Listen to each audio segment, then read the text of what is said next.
And this is the year about 2018, where he is in Jerusalem and he's talking to Christian Zionists and Zionists, okay? Who these people are, I'll explain later on, okay?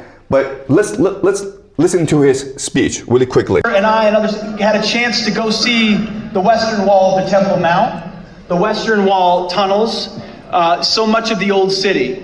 And as you stand there, you can't help but behold the miracle before you. And it got me thinking about another miracle that I hope all of you don't see too far away.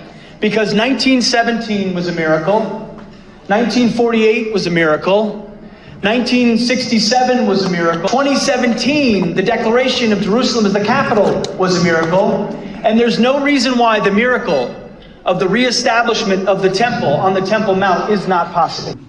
But what he's saying is that he's come to Jerusalem and he's visited these Jewish holy sites, and he can't help be amazed, be awed by the beauty, the spirituality of the Western Wall. He also goes on to say that there's been a series of miracles, okay? So 1917 was the Balfour Declaration, when basically the British Empire permitted the Jews to found the nation-state of Israel. 1948 was when Israel was founded. 1967 was when when Israel fought a war against its Arab neighbors and won.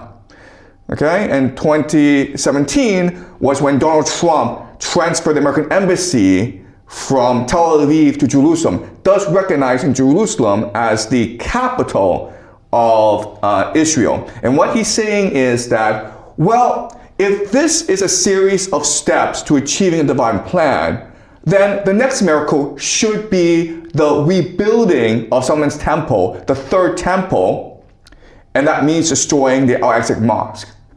Okay? So what's going on here? Okay, again, I'll explain to you later on, but I want you to be aware of who these people are and how they think. All right, let's go one more video.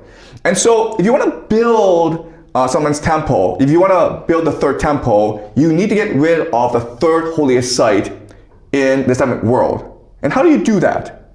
Well, there are some options, okay? So missiles will hit the mosque and clear the place for the third Bet HaMikdash. That could also be a miracle. If it was up to me, the last time when they shot hundreds of missiles, I would pretend that one missile came from Iran and shoot it down.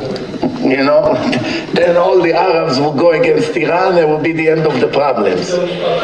You make them fight with each other, this bunch of lunatics. Never too late, you deal with a bunch of cowards. Okay, so this is a rabbi in Israel. He's saying how last year, during the 12-day war in June, Iran was firing missiles at Israel. And what he's saying is, you know, that was an opportunity for us to pretend that Iranian missile hit the Dome of the Rock, the Al-Aqsa Mosque, thus destroying it. And then the Arabs will blame the Iranians, and the Arabs will go to war against the Persians. And then we can just sit back and laugh at these lunatics. Okay? So, again, this may be confusing to you as to who these people are, why